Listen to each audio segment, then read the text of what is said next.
পিতামাতা যদি মারা যায় ফুফুদের হক দেওয়া লাগবে না লাগবে না?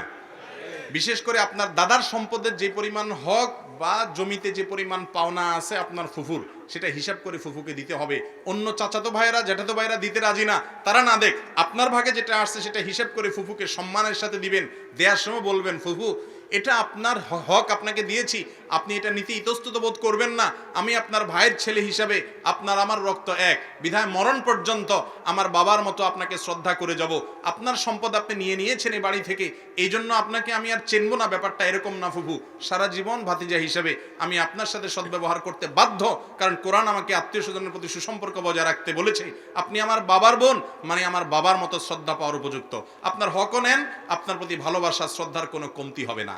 এরকম নিবেদন যদি করতে পারেন তাহলে আপনি হলেন মুসলমান ভাতিজা, আপনি হলেন মুহাম্মদ সাল্লাল্লাহু আলাইহি ওয়াসাল্লামের উম্মত ভাতিজা, আপনি হলেন জান্নাতের সহযাত্রী ভাতিজা ইনশাআল্লাহ। আর যদি ফুফুর কাছে যায় বলেন, ফুফু এখন দাদার সম্পদ থেকে তো আপনার তো এই পরিমাণ পাওনা থাকে, আমরা তো আসলে দিতে রাজি আছি, আল্লাহ তো আপনাকে অনেক দিছে, আমার ফুফাতো ভাই বোনরা তারা তো মাশাআল্লাহ দাঁড়ায় গেছে, এখন আপনি যেটা বলেন যদি চান নিতে আর যদি চান ছাড়তে আপনার ব্যাপার। এরকম যদি 2 নম্বরই করেন, সিন ক্রিয়েট করেন, তখন ফুফু বেচারি বাধ্য হইয়া শর্মে পড়ে দেখবে ভাতিজা এইভাবে বলতেছে, বলবে থাক বাবা লাগবে না। এরকম 2 নম্বরই করে খাওয়ার সিস্টেম আছে না নাই আমাদের সমাজে? না, সোজা তাদেরটা বুঝাই দিবেন।